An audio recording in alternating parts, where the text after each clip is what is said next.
212. It's your boy Marcus Act, the people's champion, man. We got Miss M Yes. in the building. Miss M is in the building. And we got one of my favorite barbers, one of my favorite people, one of my favorite geniuses, Denny Mo, superstar. Shout outs to Margo on CalienteHitsMix.com. You understand what I'm saying? And we got my boy Benny Negro. I got to shout him out. You see what I'm talking about? Here we got Denny Mo, man. What's going on? Please tell the people who you are, man. Well, Dennis Mitchell is my name, and Denny Mo is my claim to fame. I acquired the name about 20 years ago. Denny Mo Superstar Barbershop. Traveled the world twice. Wow. I'm kind of looking to do it again, you know. Kind of enjoy moving around a little bit. But, hey, I'm just here just trying to stay on board, man. I'm rolling with you right now. Say. Why are they saying that you are the best barber who ever lived? And how did you get that title? Why are they saying that? Are they saying that? Well, that's what Cinemax said. Oh, man. Well, HBO. I don't know, man. I you know, there's a whole lot of things that that makes up a pie, you know what I'm saying? And once you put it all together and it becomes complete, a pie is a pie, no matter what you do with it, you know what I'm saying? But, you know, I try to stay on board. I try to stay as humble as possible. Like I said, I've been all over. I've been around a lot of people, and, you know, but staying grounded, man, you know, God first, you know what I'm saying, no matter what, you know, and that's what it's about. God first. We got to deal with the skill sets a little bit.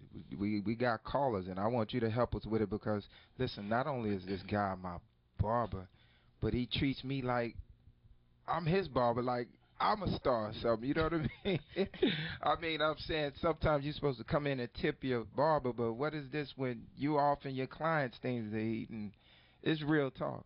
What about these skill sets? We're going to answer that call in a second, but what about these skill sets? What makes a great barber or a good barber?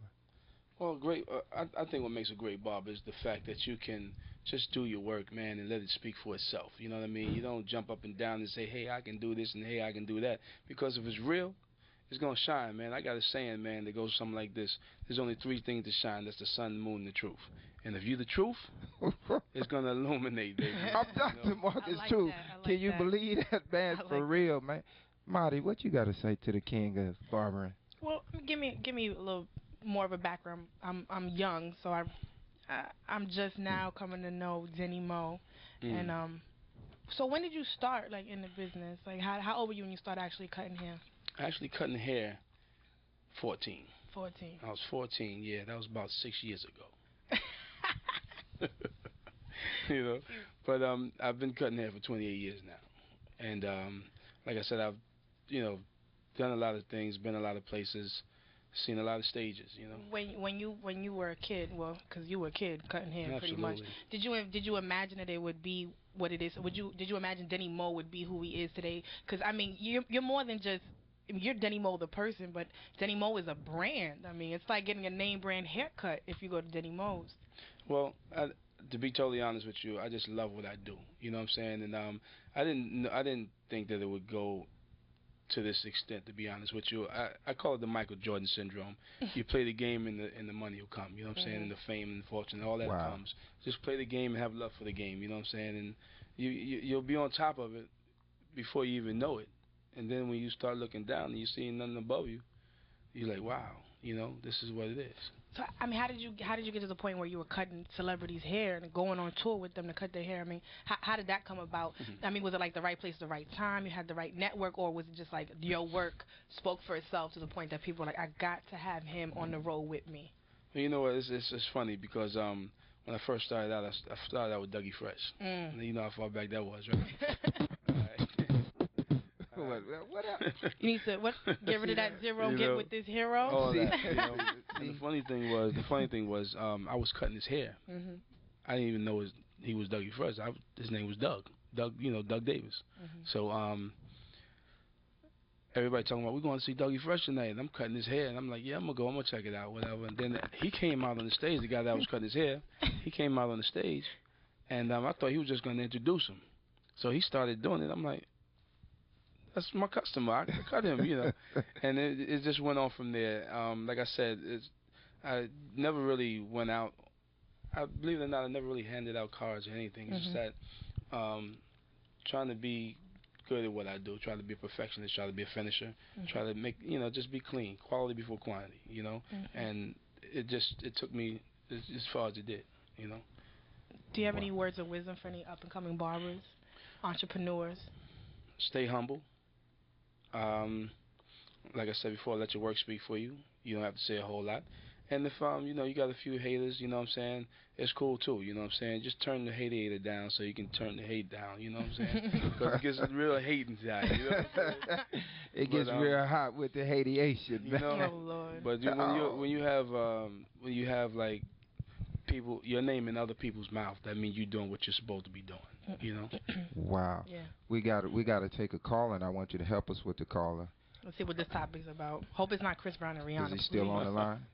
Okay, let's see what Matt? this. Hey, what's going on? Cliff Mag, it's still you, my brother. What's happening with it? I'm still here, man. I'm still here. I'm getting some words of wisdom from Denny Moe, man. Oh man, had you heard him? Where you at? What location are you in right now? Man, I'm in Houston, Texas, man. I'm actually watching my youngest daughter play tennis. Wow. Which one, Charlie or Corey. Yeah. Wow. He got two little geniuses under his team. Yes, Denny Moe has kids too, man, and I done saw him do it big. He treats adults as if they were his kids. I don't care if they got money.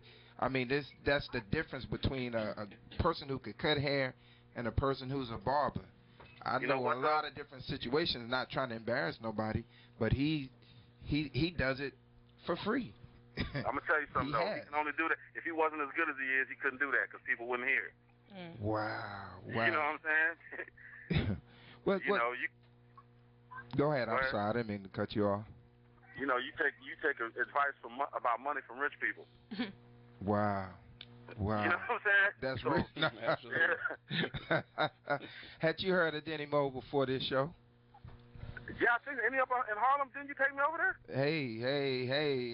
He is in Harlem. Yeah. Right. Yeah, You saw Cutting Edge on Cinemax? You know what? I don't have Cinemax, man. Wow. Well, I know you got a couple projects that's been on HBO. I'm not just trying to shout people out, but now Cinemax, HBO, ArismaRadio.com. We love y'all. You know what I'm saying? Y'all want to come and participate? Now, don't play or hate. Participate. Business to business. Hey, brother. Let me tell you something, man. Congratulations on this, man. Oh, man, it's been a long time coming, like the wine says, but a change is going to come. Obama Nation. You understand my blackness? I ain't going to get deep into that because there is some hateation in the building. You know what I'm saying? If you can see my co-host, I'm not saying she's a hater. Hater. I didn't say that. I said she's pretty. Okay, that's right. You better switch up those words real quick. Say, don't label me a hater. I'll give credit when credit's due.